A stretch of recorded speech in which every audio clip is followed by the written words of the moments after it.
It's a pleasure to meet you, and thank you for sharing your ideas for local bond market participants.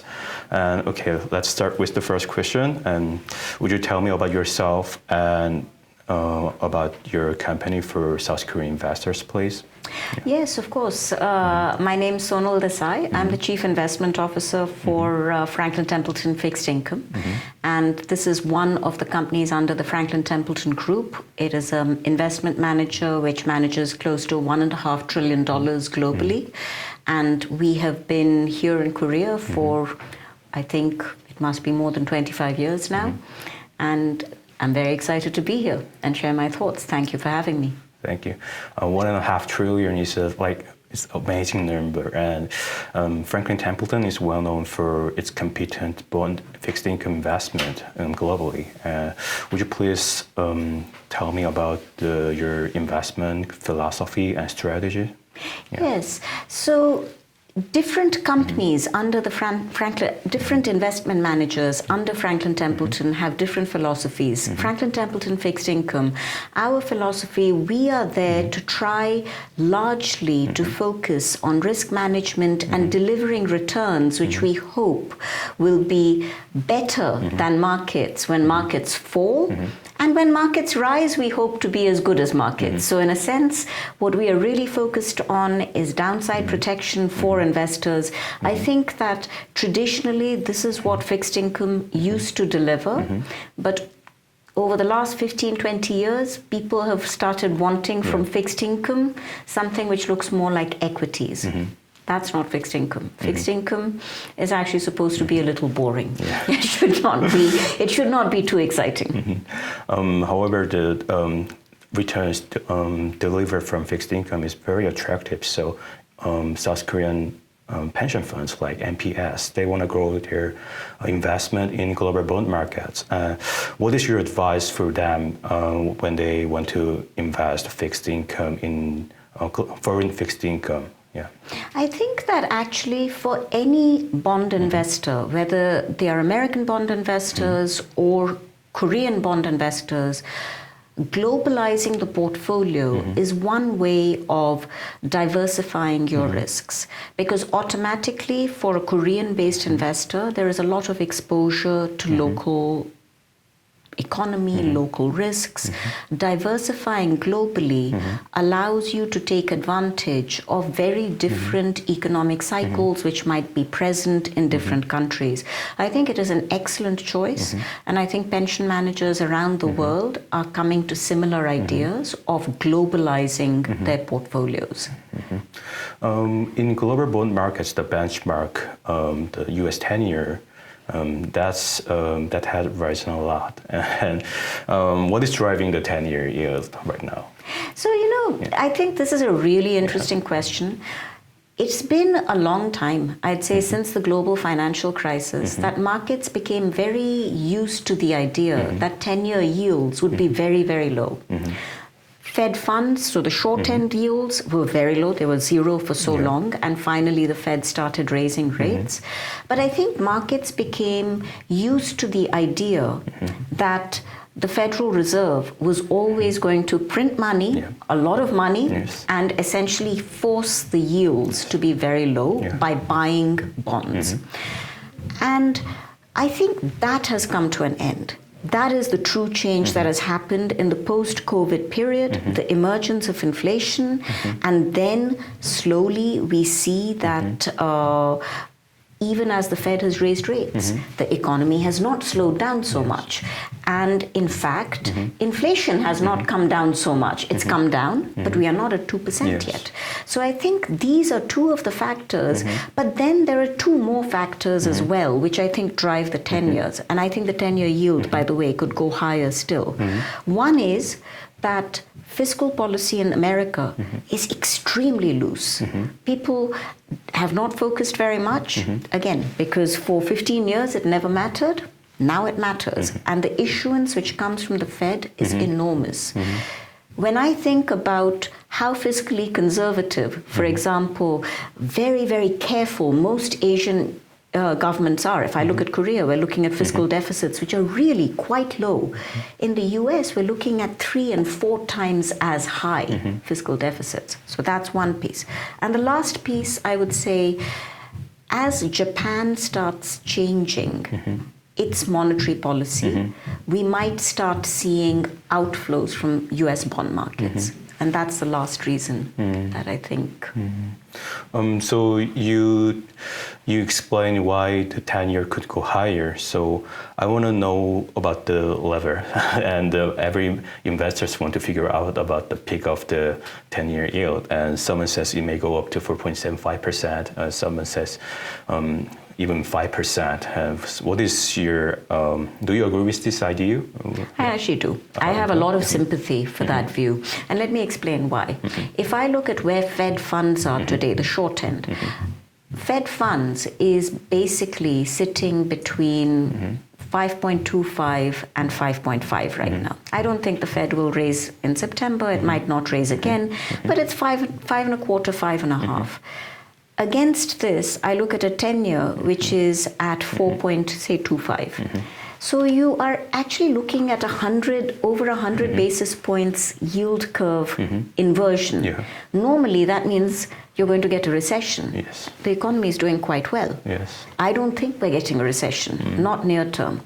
So then let's unwind this idea and say, okay, supposing the Fed funds is at around 5.25, and we will one day get a recession. You get maybe a 40 basis points yield curve inversion. That was the yield curve inversion for the last 3 recessions. Yeah. You still only get to 4.75. If you don't get a recession, the long end of the yield curve must go up. So do you think it's a good timing for bond investors in Korea to get U.S. Treasury bond and U.S. corporate bond ETFs right now? Because So, ETFs are an interesting idea. As you know, we manage active mutual funds, active ETFs. We manage all of those.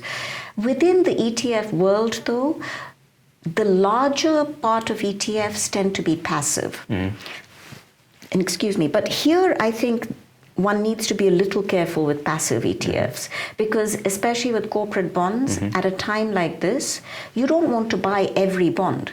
You want to very carefully pick and choose your pocket. So I would say if ETF, perhaps an active ETF is better than a passive one.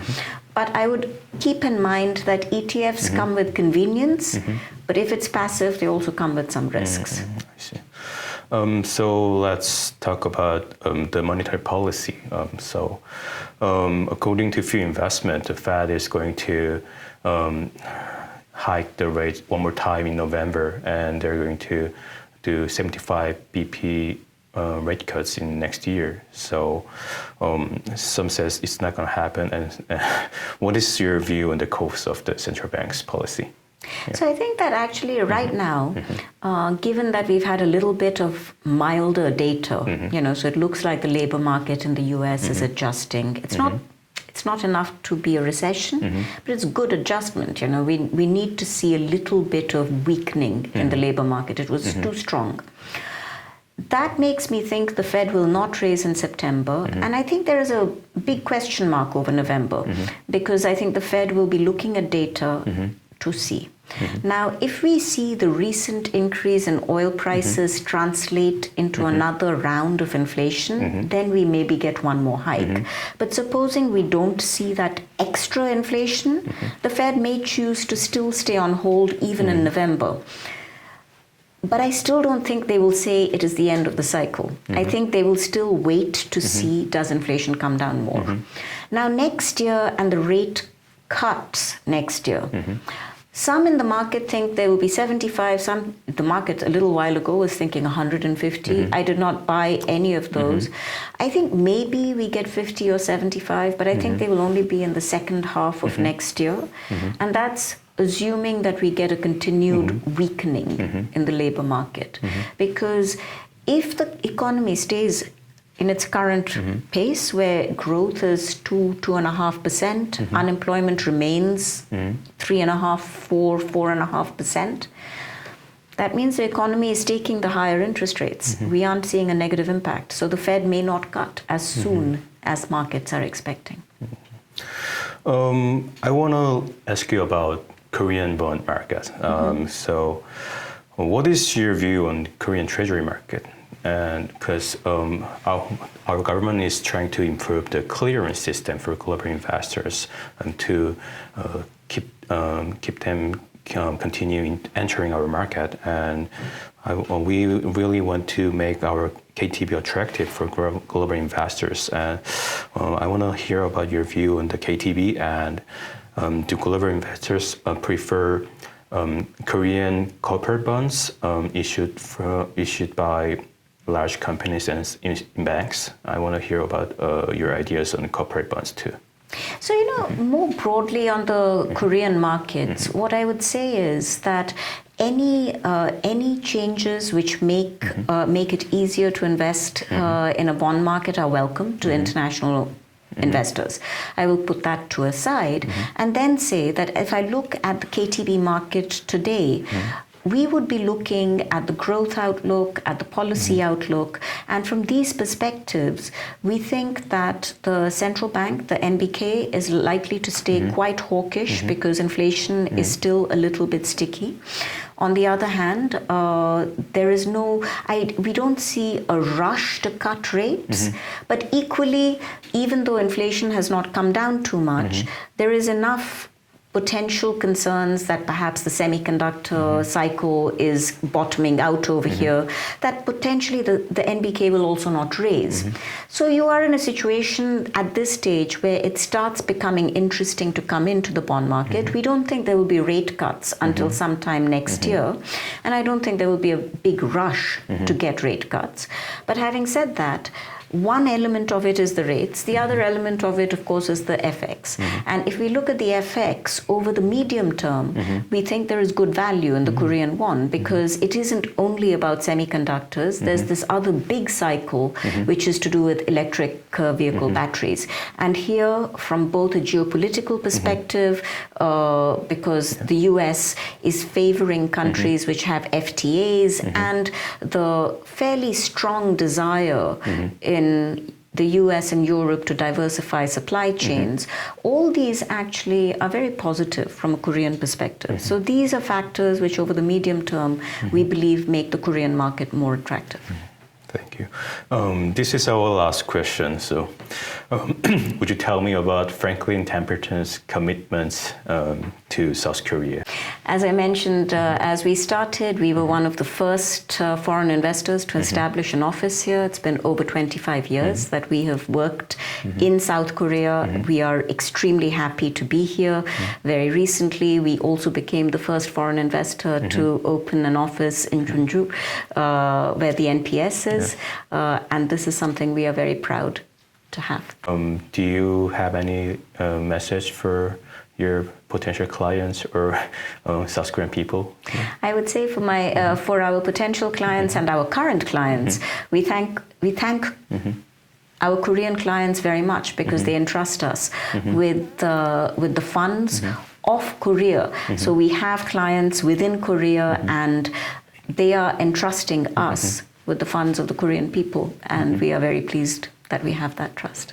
Thank you. Thank you very much for